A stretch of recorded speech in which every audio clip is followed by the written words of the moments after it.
By the end of this video, you'll know exactly if you are made for this or if you should run away. That's a big promise, I know, but I'm here to share something real with you. Something that isn't wrapped up in a pretty bow. We are going to talk about stepmotherhood, and I'm not going to give you a list of tips or a 5-step plan for a happy blended family, because honestly, those lists often feel like they were written by someone who has never lived this life. They don't understand the quiet ache in your chest on a Sunday night when the kids have gone back to their mom's house. This isn't a lesson, it's a story. It's my story. And it's a story I think many of you might recognize in your own lives. It's about why I chose this path. A path that so many people warned me against. A path filled with judgment, criticism, a lot of rejection. It's about why I decided to become a stepmom, even when every instinct told me it would be hard. And why, even now, on the days when it hurts more than I can say, I continue to show up. I continue to choose this life, with all its messy, complicated, painful corners. I remember the exact moment I knew this journey would be different from anything I had ever known. It wasn't a dramatic, movie-like scene. It was a quiet Tuesday morning. My partner had already left for work. His kids were getting ready for school. I was standing in the kitchen, just watching them. Watching the way they moved, the way they spoke to each other in their own secret language. And I felt like an outsider looking in, a ghost in a home that wasn't fully mine. That feeling, that sense of being just outside the circle, became a familiar companion. So why am I telling you this? Because someone needs to tell the truth. Someone needs to pull back the curtain on the picture-perfect blended family photos we see online. The ones where everyone is smiling and it looks so easy. Behind those smiles are stories of struggle, moments of doubt, nights spent wondering if you made the right choice. My story is just one of those, and I'm sharing it because I want you to know you are not alone in those feelings. I want to honor the complexity of this role, and the women who bravely step into it every single day, often without any thanks or recognition. This isn't going to be a story about how being a stepmom is a beautiful journey, with countless hidden rewards.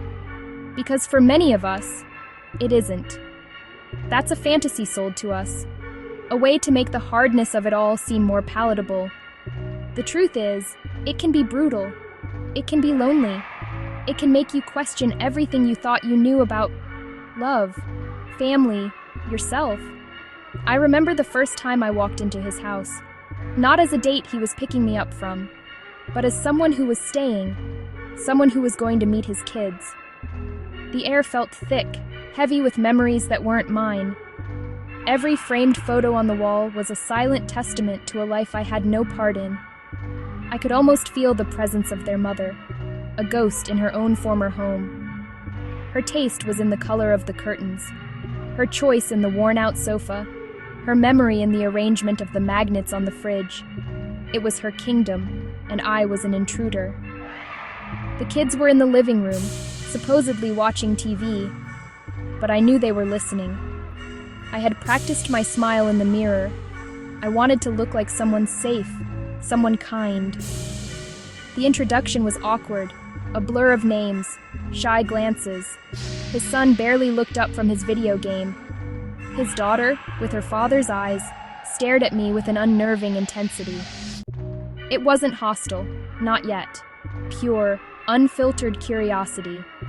The kind of small talk that suddenly felt like a high-stakes negotiation. Every word I said seemed to hang in the air, scrutinized and judged before it could land.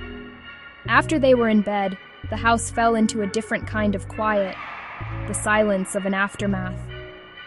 He asked if I was okay. I nodded, a lie that felt necessary. How could I tell him that his home, the place he wanted to share with me, felt like it was actively rejecting my presence? I was in his house, but I had never felt more like an outsider.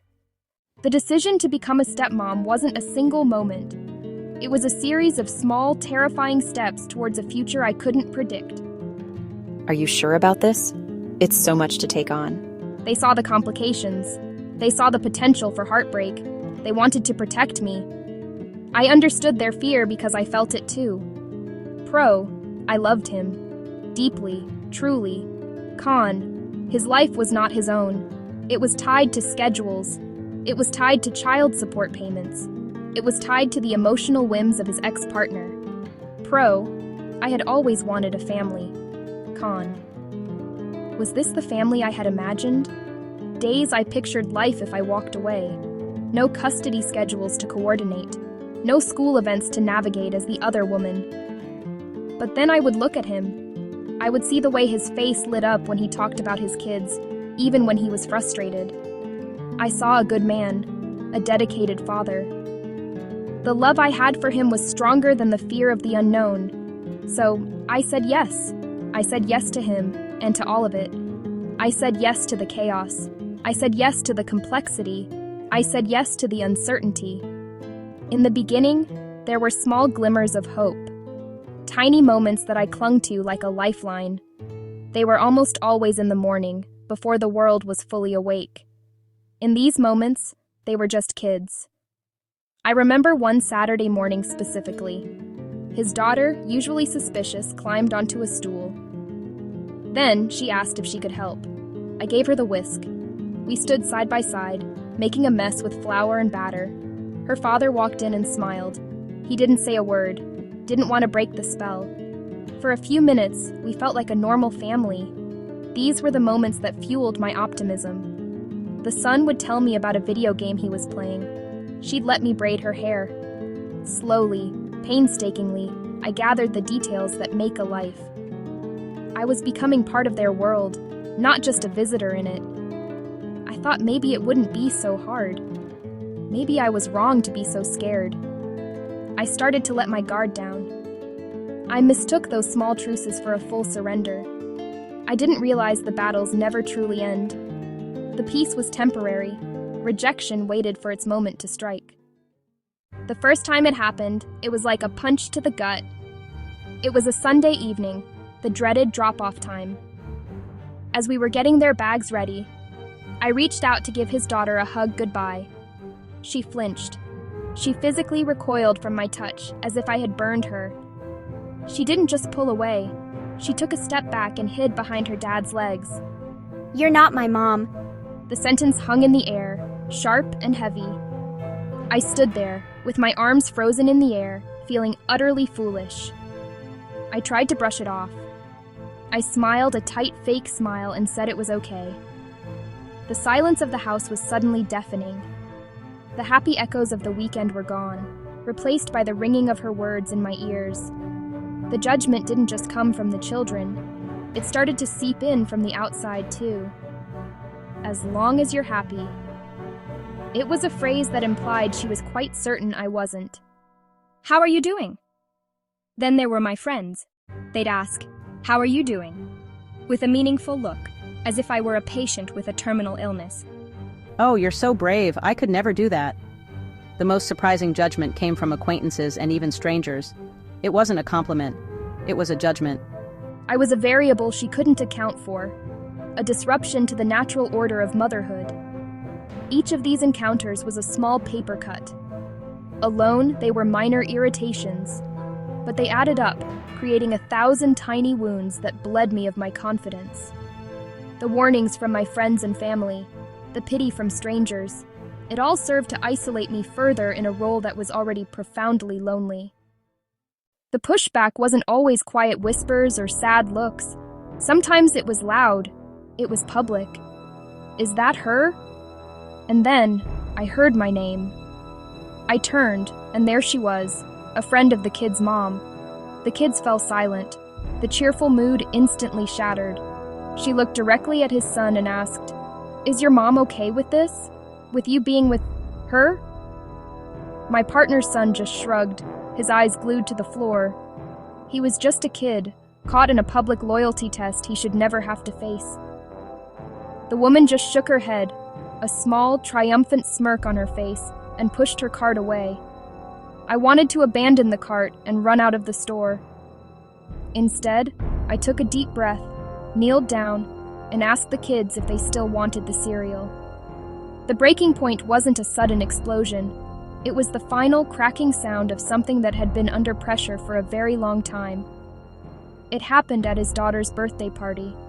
It was a beautiful, sunny afternoon. I stayed in the background, refilling juice boxes, trying to give them their space. Then came the moment for the cake. The kids gathered around the table, singing happy birthday. His daughter, glowing with happiness, looked around the circle of faces. Then she looked right past me.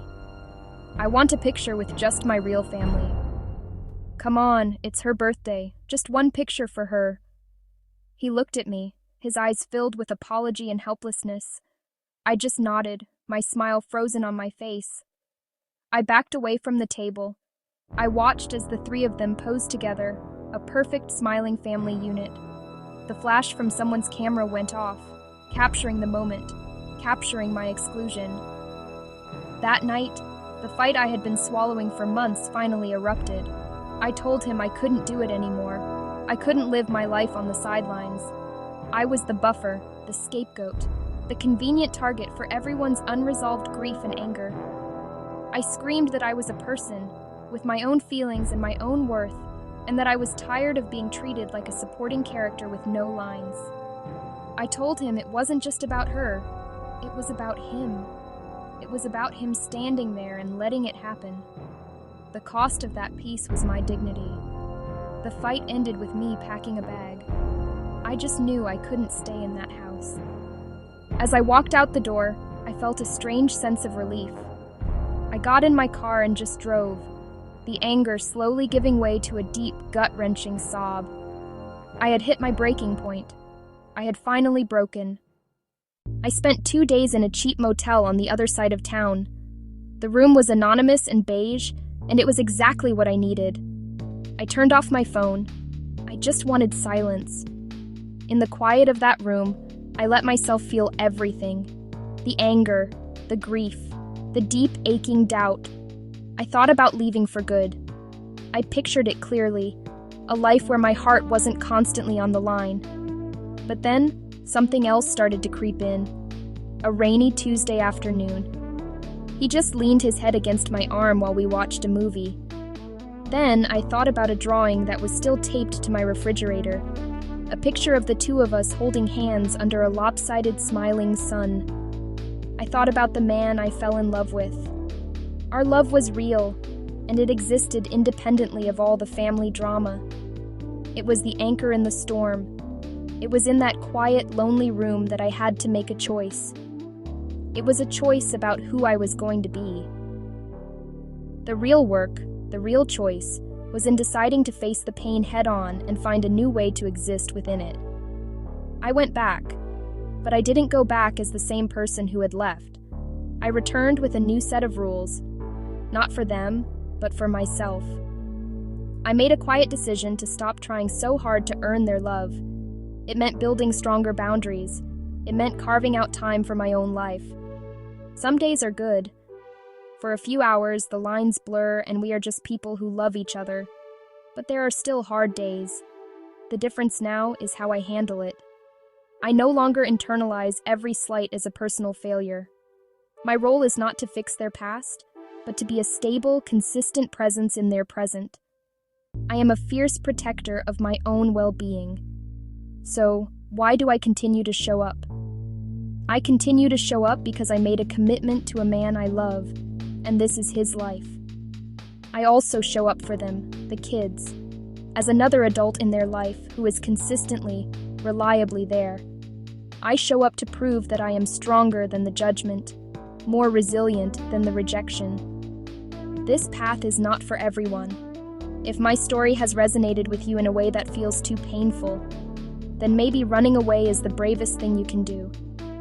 But if you see your own struggle in my story and still feel a flicker of hope, a stubborn refusal to give up, then you are not alone. My unvarnished truth is this. I chose stepmotherhood because in all its mess and heartache, it has shown me the depth of my own capacity to love, to endure, and to forgive. It is not a beautiful journey, but it is a powerful one. It is my life. It is my choice. And for better or for worse, it is my story. If this story helped you feel seen today, please consider subscribing to the channel. Your comments and shares let me know that these truths matter. It helps us build a community where we can be honest about this journey together.